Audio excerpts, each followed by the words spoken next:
Thank you.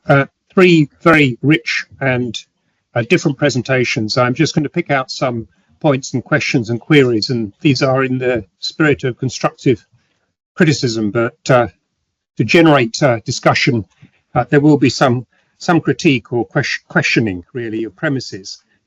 So to take Henrik, first of all, I had a little bit the impression that we're back about 2010, 2014, something like that, with the discussions about conditionality, or even earlier. I mean, conditionality, as was devised for the countries that came in under the Europe treaties in Eastern Europe.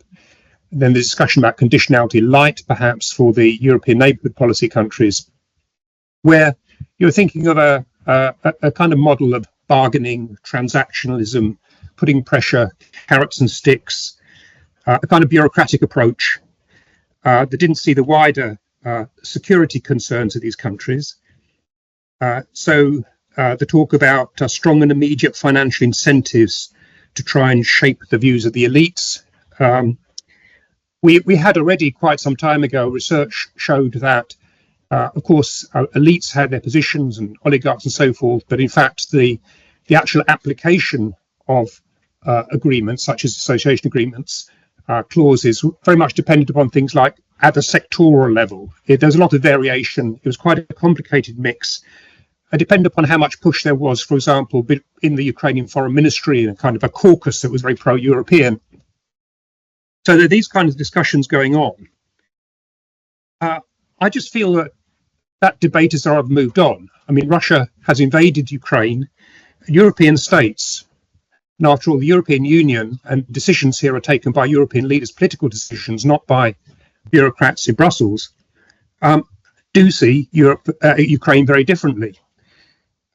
So now there is a whole agenda of association between Europe and European Union and Ukraine based around what are seen to be shared core security interests, which weren't there before.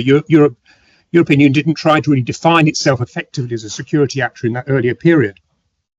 Around the Black Sea, there's at the moment the idea of creating a kind of Black Sea hub for coordination over security, over defence industry ties, direct investment into defence industries. We're not looking at long kind of norm-driven assessments of kind of check sheet how far those defence industries comply with certain regulatory requirements of the EU. The money is needed to develop and it's working. There's no security guarantee from the European Union, but there's a whole sort of shared set of interests which are changing. The constraints are a bit different. You have, Viktor Orban, Hungary, Slovakia, perhaps some other countries in the future. These are going to have to be kept on board at various stages of the accession process, and that will require complicated matters. And overall, I mean, the larger concept of things, this is sort of a liberal model. Is the EU really a kind of liberal organisation defined by liberal identity, properly speaking? It's very divided between states, between peoples within those states. So I think that kind of norm-driven approach is somewhat under question. A couple of other points. Kremlin has said it will accept Ukrainian EU membership. Well, Putin did say this in September 2022, surprisingly, but it since then has rather rowed back on this, particularly because of what I said, EU shaping itself more as a security actor. And if you look at the Russian ultimatum, effectively to Ukraine, which came out in Istanbul on Tuesday, it's there again. So I don't think the EU is necessarily, or Ukraine is necessarily viewed as an appropriate structure for Ukraine anymore by Russia's. That's which means it needs that much more support from the European Union side. So I mean, this affects the points about designing conditionality, sort of reworking it, and fine-tuning disbursements, etc., etc., etc. I mean, if the Ukrainian state is on the point of collapse, fine-tuning disbursements, it seems to be no longer appropriate at all. Banning certain Ukrainian elites from the EU because they're non-compliant it's a much larger game. That's sort of the point I'm making here. The ground is moving in ways, and the Brussels approach to conditionality maybe isn't. With Mark's very interesting presentation, very full presentation. 3 or 4 points. First, I agree NATO is likely to absorb transatlantic turbulence. That's a sort of a key point at the beginning. And the sense I have on the withdrawal or non-withdrawal from NATO is now that the United States would expect, and the EU, the other NATO countries are becoming cognizant of this, to gradually withdraw that forward strategic military presence, but to keep committed with the provision of so-called strategic enablers. So that is to say things like the heavy transport aircraft, the satellite communications, intelligence, and the nuclear dimension, and a few other key areas. This would mean, of course, then the load does shift towards other European countries, but it's not going to be done overnight. This will happen over time, and maybe the United States will indeed keep those key commanders. It's kind of a political, somewhat performative, but important aspect to it. So I'd agree that seems to be the direction of travel. Secondly, the out of area focus gone. Well, Hexa said this the other day, but I feel that NATO is still going to wish to keep, as it has for a couple of years, that reference to China as a strategic, what they call it, strategic challenge. It's not as a threat, simply to keep the Americans feeling that NATO has wider shared security concerns. I don't think that's going to go, but there's a paradox there, of course, because the commitment to that, I mean, in practical terms, seems very difficult to advance because there's even more focus on Eastern Europe, and buttressing Eastern Europe as the United States relatively withdraws. So it might be more kind of rhetorical commitment to the concerns about China and Taiwan will continue. Third, Article 5, no automaticity.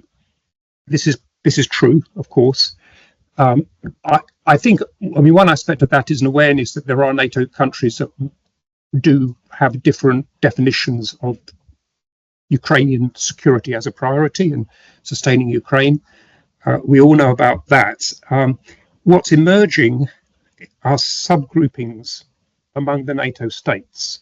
And I wonder if you could say something about that, because particularly the UK, the Nordics, Baltic states, Poland, France has just signed a bilateral security treaty with Poland. The UK is preparing one for later this year. These can be around particular areas of provision of support for Ukraine, but also there's this discussion about nuclear sharing that has emerged, which is interesting. It may not be practical, but it's certainly there, and both the UK and France are part of that. And the fact that the UK does seem in its strategic defence review to have assigned a very considerable sum to create a gravity bomb, nuclear bomb supply would suggest that there's a need to be able to fill that gap at the sort of medium or tactical level, and the non-reliance on the US over the long term.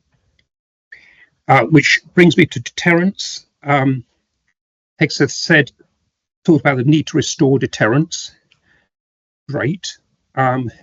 If that means that the United States is committed to maintaining that, what would otherwise be the very considerable gap at the tactical and battlefield level,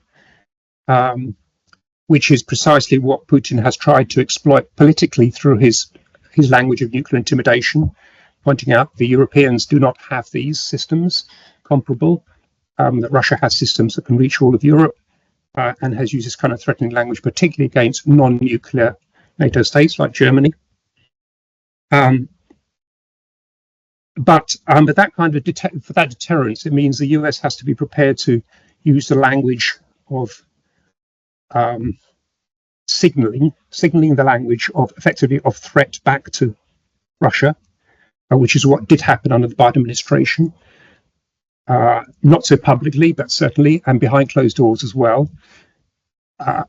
There's uncertainty whether the Trump administration would engage in that kind of language signaling. On the other hand, from the Russian perspective, there's also a wide uncertainty overall about Trump's actions and his lack of understanding about the workings of strategic deterrence, which might in itself act as a restraining factor. A couple of other points. NATO not likely to take Ukraine in. That's just a kind of practical assessment on your part. Yes, I think that seems likely. However, there is a difference between not in practice taking that forward, and in actually issuing a formal document of the of disavowing Ukrainian NATO membership, and that is exactly what Russia's demanding at the moment. It did in the Istanbul talks. Zelensky's position is that free to make its own choices, but it will depend upon what is actually available and offered over time, and essentially he would like to keep it open for the future if circumstances change. Do you think that will come to pass? At least would have an open arrangement still. Finally, repairing the relationship with Russia over the medium term, well, it depends really upon what the time frame is. It would seem to me that we are entering a position of quite an extended time frame of containment. And yes, there might be a security dilemma there, but the question here is it one where you have an equal match between the capabilities being brought into this?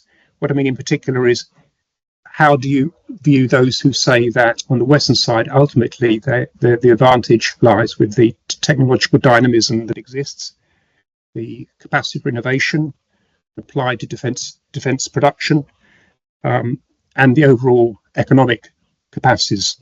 And so ultimately, if Russia tries that, it will get in a deeper and deeper crisis, and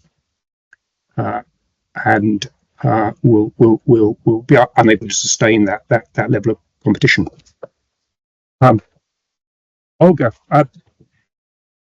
fascinating account of 3 case studies in detail.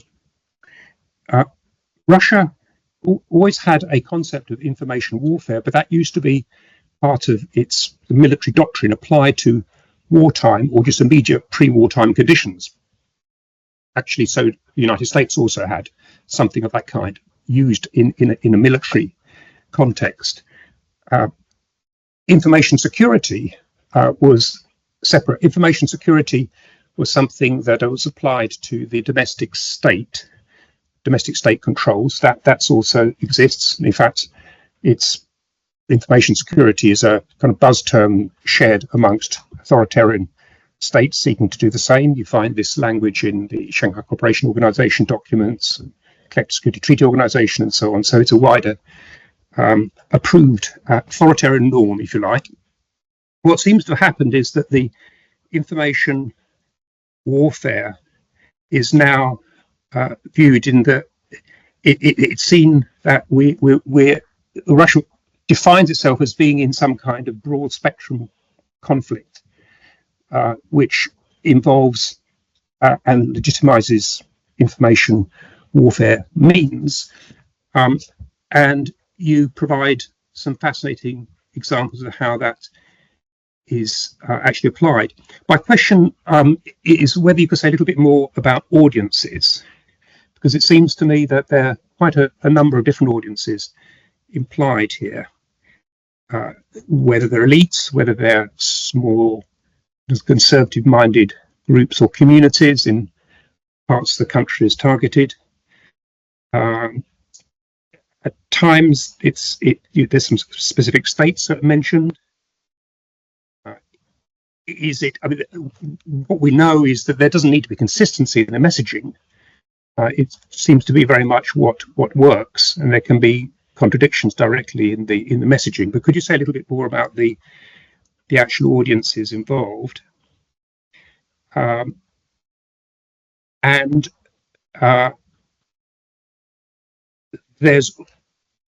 You said they're not particularly impactful,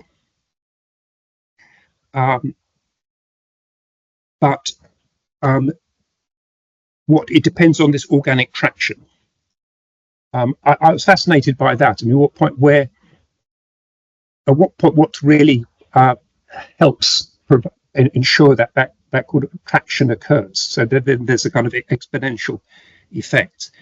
Coming to the Pravda network, that to me was the first I've heard of that. That in fact, although it is very, very low traffic, the purpose of it was sort of identified as being something quite different, and it is for the generative IA to pick up and then to duplicate and then change the search results more generally. That begins to impact on us all in what we would trust and how we can use this. I just wonder if you could tell me a bit more. Are there any other studies? Is this something that we should really spend more research attention on? Because the developments in generative AI are so quick, and they're affecting societies at such a speed that we may be behind the game on this particular one.